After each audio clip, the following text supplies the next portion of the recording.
Metro systems are used worldwide for fast and reliable transportation in large urban regions. These systems can be built underground, at grade, elevated, or a mixture of all three. Cities like New York, Chicago, Washington, D.C., and San Francisco might come to mind. Building these systems took years to plan, fund, and construct.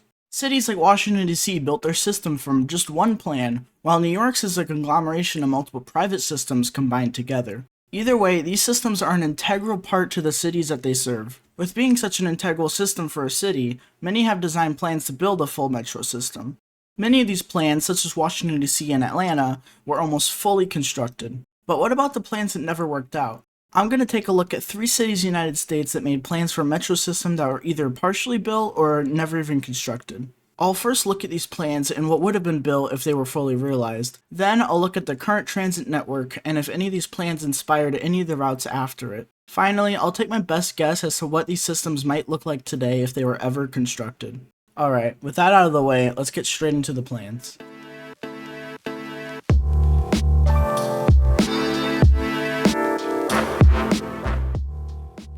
The Northeast is known for some of the best metro systems in the United States. Systems like the MTA, MBTA, SEPTA, and the WMATA come to mind here. And nuzzled right in between these behemoths is Baltimore's subway link. This one-line system was completed in 1983 and runs from Owen Mills in the northwest suburbs towards downtown and ends at Johns Hopkins Hospital just east of downtown.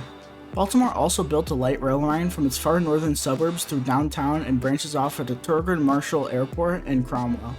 However, the city's first and only subway line wasn't meant to just be a one-off line. This line was one of 6 in a region-wide Baltimore rapid transit system. So what happened? Well, the 1960s was a time of urban decline in the United States, and Baltimore was no different. People were moving out in droves to the suburbs and commuting into the city for work. This sudden shift in population caused a traffic crisis in many major cities. Too many people were commuting into the city center from the suburbs, causing the existing roadways and rail lines to face serious congestion. Many cities resorted to bulldozing large amounts of their city to build grand highways, which, surprise surprise, did little to ease congestion.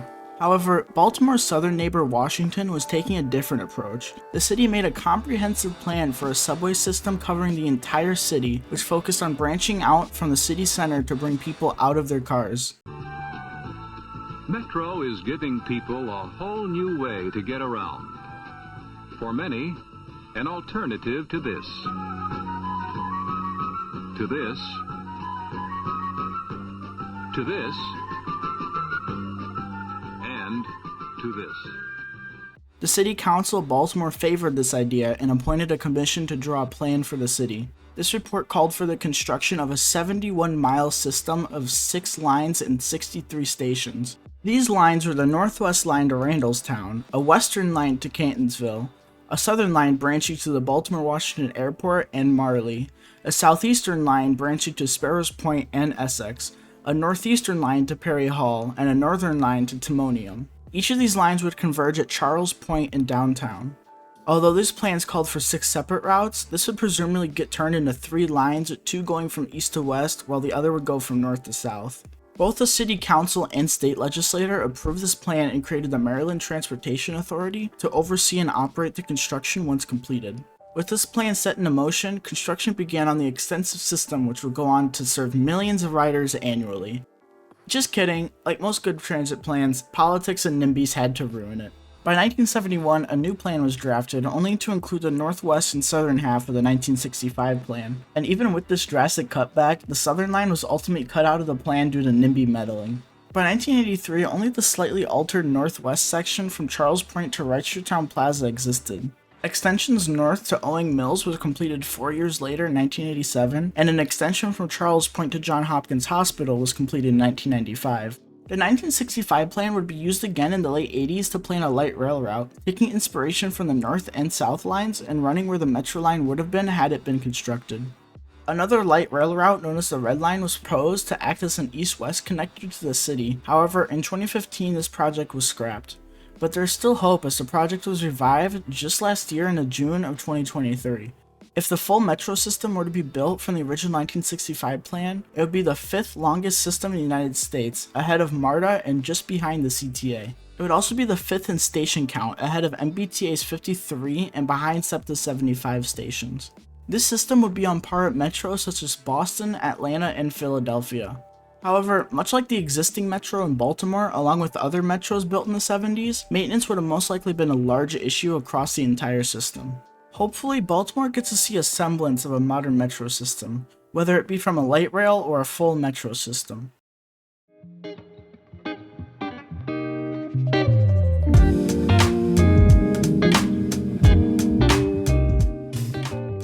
Cincinnati was once one of the largest cities in the United States. It was a major hub of industry and transportation in the 19th and early 20th centuries. And like many of the cities in the Midwest, Cincinnati had a large interurban network. This network had one big issue, however. There was no downtown station to accommodate these interurban trains.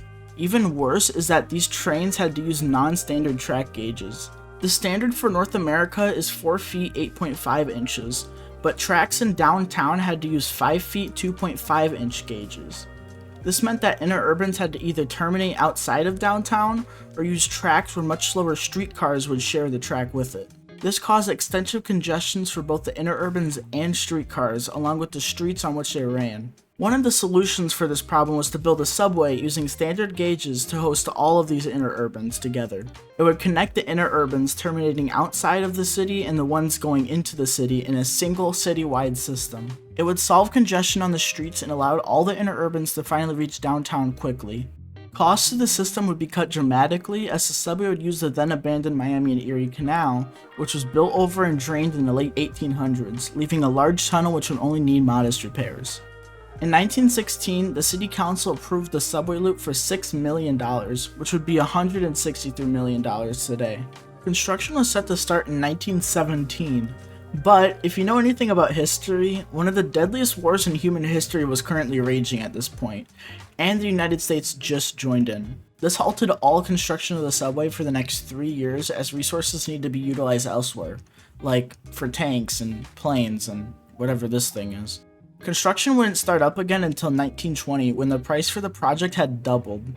Even worse for the project was the decline of the interurbans. Just 3 days after construction started, one of Cincinnati's interurbans, the Swing Line, went under, and just a year after that, another one, the Suburban Line, also declared bankruptcy. For most of the 1920s, construction on the subway continued. By the late 20s, however, almost all the interurbans that would have used the subway were gone, and with the ones still existing being in deep financial trouble. By 1929, the project was all but dead, leaving half of the loop completed along with 7 fully constructed stations with no purpose. Over the following decades, most of the completed subway and stations were demolished, leaving only the tunnels under downtown remaining. Plans have been proposed to use this tunnel for a subway system, but by this time Cincinnati was fading away like many of its other Rust Belt siblings. The 2002 proposal for a light rail line utilizing parts of the tunnel was the closest of any of these proposals got to being a reality, but voters shot down the tax hike to fund the system. The plan was later entirely abandoned with no other proposals getting anywhere near the ballot. The tunnel is now used for fiber optic cables and water mains.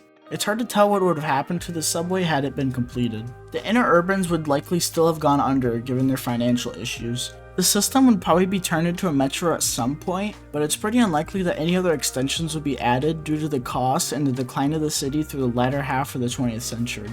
If the tunnel was completed and turned into a metro, it would be the 11th longest metro in the United States at 16 miles, passing Baltimore's 55.5 miles and just shy of LA's 17 mile of subway track. Assuming no other stations would have been built, the metro's 16 stations would have the 11th most stations in the United States, tied with San Juan's Tren Urbano line in Puerto Rico. Let's hope that one day the tunnels will serve its original purpose and finally run trains to serve Cincinnati.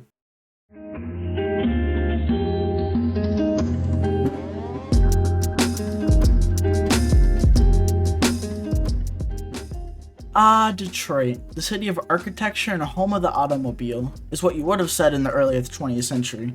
Detroit has been one of the hardest hit cities in the Midwest, losing more than 1 million people and the tax dollars that came with them.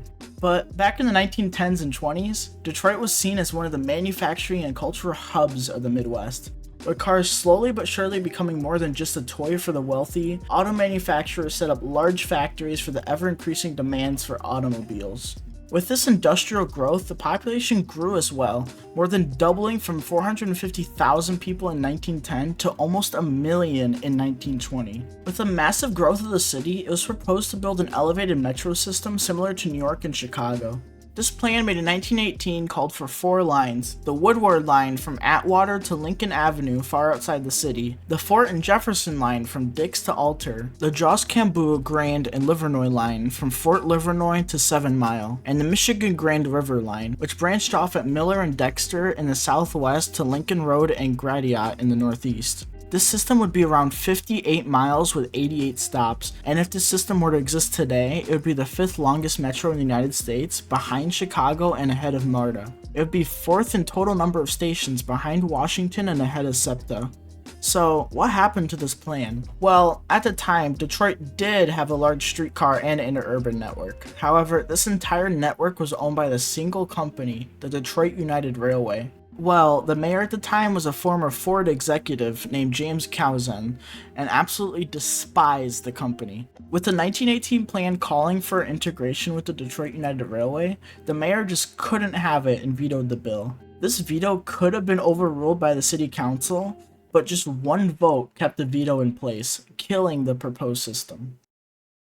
Oh, but that's not it. Let's jump to the 1970s. Detroit is not the city that it used to be. Widespread violence and racial tension dominated the city. Disinvestment left the city in decay, where crime was rampant and poverty was commonplace. In the middle of all this turmoil, a new agency, the Southeastern Michigan Transportation Authority, was created. This agency was to control the transportation for Detroit and all of its suburbs. The agency subsequently created a modern plan for a 2-line subway system in the city. The first line would go all the way from Pontiac on Woodward Avenue to downtown, then branch off to the Fort Line in the south and the Airport Line to the west. The other line would start in Southfield and go to downtown, where 3 branches would be created: the Mountain Line along Van Dyke Avenue to Sterling Heights, the Airport Line to the Coleman A. Young Airport, and the Eastland branch to East Point and St. Clair Shores. This plan would lay a total of 103 miles of track, which would make it the 4th largest in the United States. The plan would include 80 stations, which would also put it in 4th place for station count. Federal funding in the form of a $600 million grant from President Ford directly was available if the suburbs and the city were to work together to make the subway happen. Due to the extreme divide between Detroit's mainly white suburbs and the mainly black population in the city, the two sides never found a way to make this plan happen. Multiple other attempts by SEPTA were proposed throughout the 70s, but none of them had the same political traction or support to be brought to the table. The only thing that came from this was a downtown people mover, a monorail system that runs around downtown Detroit. However, this system is far from useful and its low ridership numbers really show that. The only other rail line in Detroit today is the Q line. The Q line is a streetcar recently opened in 2017 connecting downtown to Wayne State University and Detroit's Amtrak station along Woodward Avenue. This line is a good start for a citywide rail network, but low ridership seems to make the streetcar more of a novelty line like the people mover rather than a reliable means of transportation. Both the 1918 and the 1974 plans for the city of Detroit were very ambitious and would have undoubtedly changed the city. However, both systems found themselves in a political battle, leaving both to be scrapped. Although I only listed 3 cities in this video, there are countless more with plans just like these that failed. From political reasons like Detroit's 2 proposed systems, financial reasons like Cincinnati's, or NIMBYism like Baltimore's. If you would like to see another video on more cities in the US, make sure to like and leave a comment below. Thank you everyone for watching, and I hope to see you soon.